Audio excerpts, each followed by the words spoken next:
Welcome to Baraton TV, here and hereafter. Once again, we have Pastor Mackenzie with us. Welcome. Welcome, sir. Thank you so much. Happy to see you today. Same here.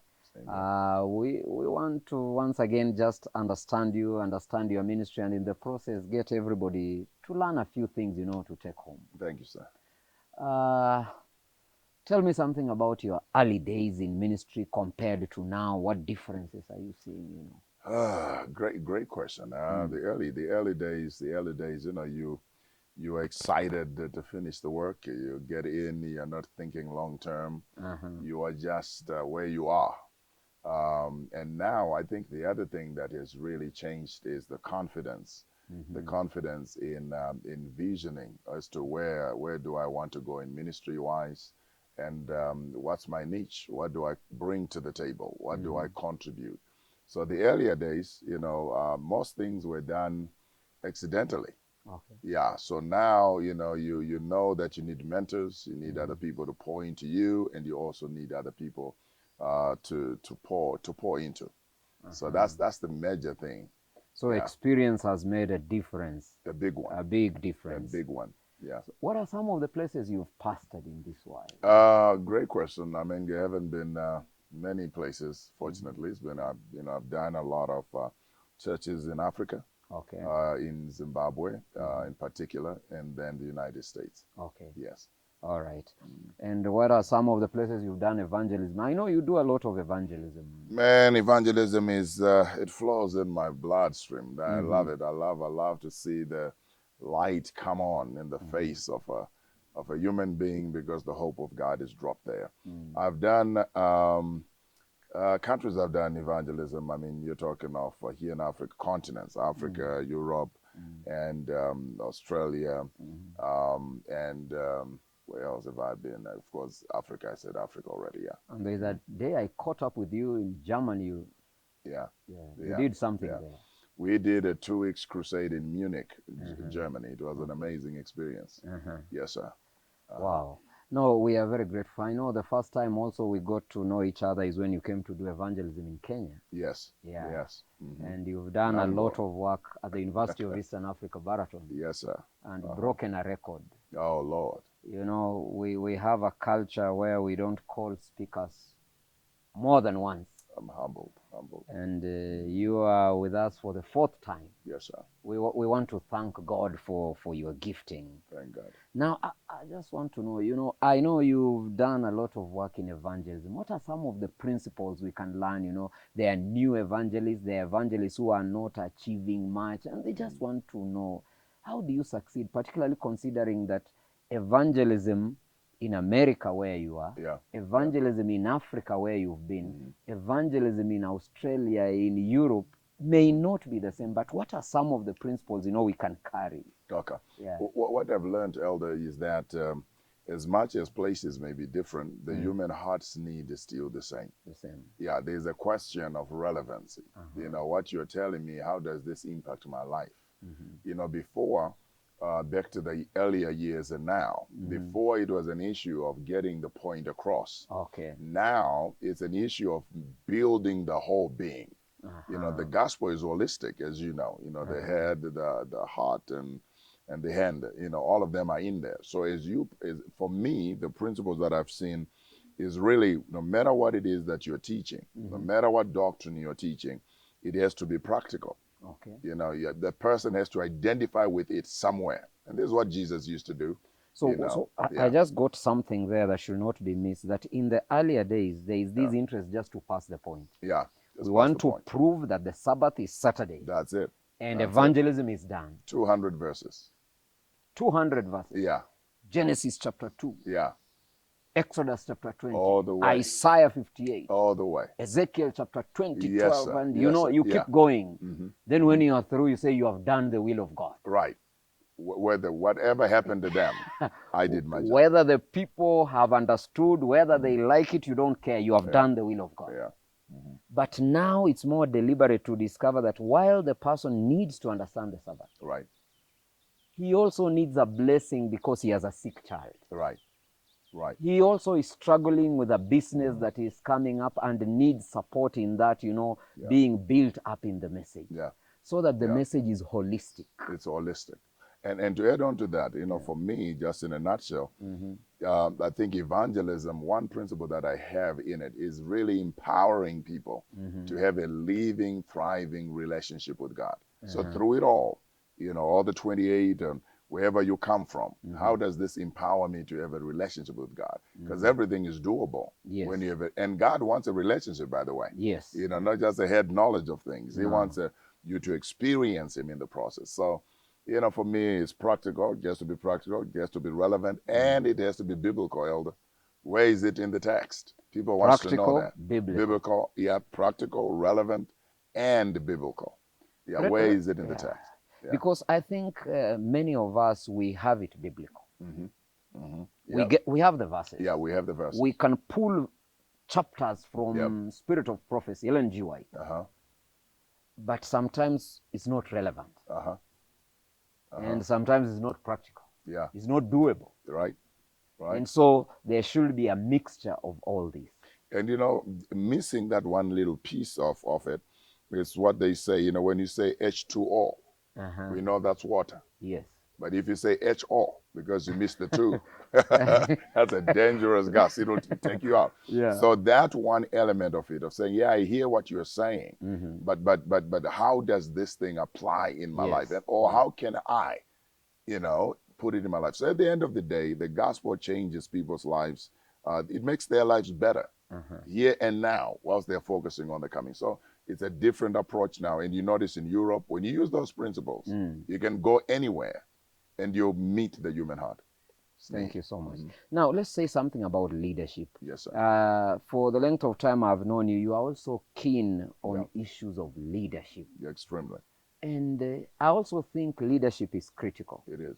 Organizations rise and fall by leadership. Yeah, yeah. What are some of the few principles of leadership that we can share with our viewers today, just to keep in mind that if you are a leader anywhere, in a church or outside, what are some of these few principles that you need to keep in mind? You know, I get really, really moved when I think of leadership, because when you look through Scripture, there's one thing you discover, that God literally respects the leaders, sometimes more than we do. That's why God restores them, does not discard them, because the investment in a leader, I truly believe, Doc, that, you know, great leadership changes everything. Yeah, it's amazing that you can have a soccer team that's failing, and then you just change the coach, and everything changes. And everything changes. So in other words, now, so for me, the leader has an impact on the culture of the organization. Yeah, and that is very, very important and empowering. Be a leader who sets people free to discover what it is that's already in them. And so that means that if there is a problem in the organization, the first place the finger should point is the leader. Elder, that's a yes, and even biblically. When God wanted to change things, guess what? He raised the leader. The leader, just the leader. One person, and the organization changes. You know, reading the Old Testament, you find that, and the king was evil, and Israel went away. Evil. Just one person. And when the king was righteous, everybody. Yeah. And so if there is one thing that needs to be twisted and changed, it's the leader. It's the leader. See, and then when we talk of leadership, you know, there's a difference between the leader and the leadership. The leadership is the process. The leader is the person. So people have started the process missing the main component of leadership, which is the leader. Yeah, the sheep part is how do we do the... And then here's where it is the kicker. The leadership always reflects on the identity of the leader. Yeah, so the values of the leader impacts the other side. That's why when the king had this kind of values, the sheep went this way. Yeah. And that's why I get excited about it. The Bible is keen also on listing the qualities of a leader, the elder, the deacon, you know. The rest of the members, not much, but the leader. Yeah, the leader. The leader. We don't have a chapter on membership. Yes. The members must not quarrel all the, you know, but when it comes to the leader, because by beholding. Yes. And here's the other thing, Elder, that is very important. The people you lead will learn fast of your weaknesses than your strengths. Uh-huh. Yeah, because by just beholding you. So the leader, the being, the person, man, I'm into this identity leadership. Wow. Yeah, you give what you are as a leader. So feed on you, and so then the rest will follow. That means the leaders must work on themselves. Must work on yourself. Don't be too busy. Yes. That self-management, yeah, falls apart. Because you got to lead you yes, before you lead somebody else. And so it is wrong when sometimes we go and say, oh, this congregation is bad. Nobody can pastor this congregation. The problem is you. It's you. It cannot be the congregation. You are the problem. You need to own it. Yes. Yeah, if you cannot own it, then you are not going to influence it. Yeah. Yeah, the good, the bad, the ugly. You can't be selective. And as a leader, you are called to solve a problem. Yes. So if they are bad, guess who the solution to their badness is? You, your values, how you're going to get it done. So leadership is hard, and at the same time, it is worth it and rewarding. Wow. You've written several books. Yes, Could sir. I know some of them and maybe say something? I know there is one, Radical Release. Yeah. This is about forgiveness. The total forgiveness. Yes, sir. Yeah. Radical Release. Radical release. Forgiveness. Yeah. Then, which other book? I do have I'm really passionate about all three of them. There is Found People, Find People. Evangelism. Evangelism. I've seen that. And it's just an intentional personal evangelism. Yeah, man. You get better as a Christian, sharper as a Christian, as you share your faith. So it's a humble tool out of the years of evangelism that I've done that has been simplified so that members can use it on the marketplace, can use it anywhere.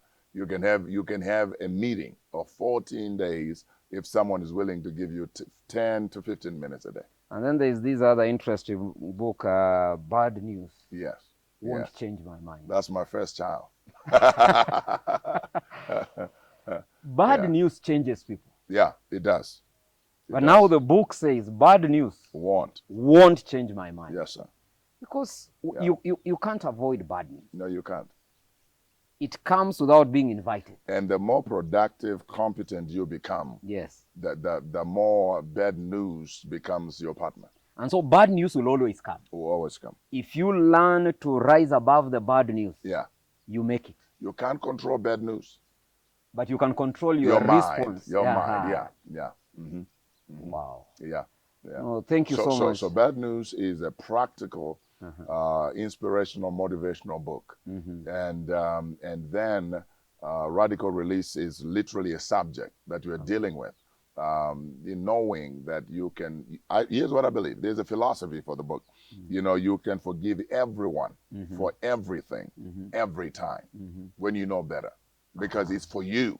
You don't forgive for anybody else. You forgive for you. For yourself. Yeah. And you don't need somebody else. Jesus said, Father, forgive them. And nobody had said, I'm sorry. Yeah. And so that's the joy of this simple gifts to the world. Thank you so much. What's your parting shot to our viewers, Baraton TV?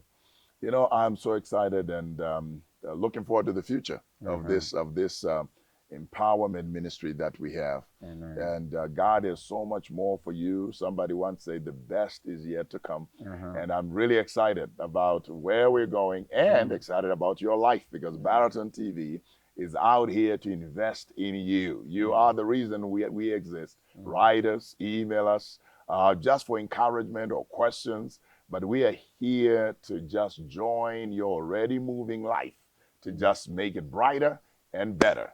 God bless you as you keep watching Baraton TV. Thank you so much. Baraton TV, here and hereafter.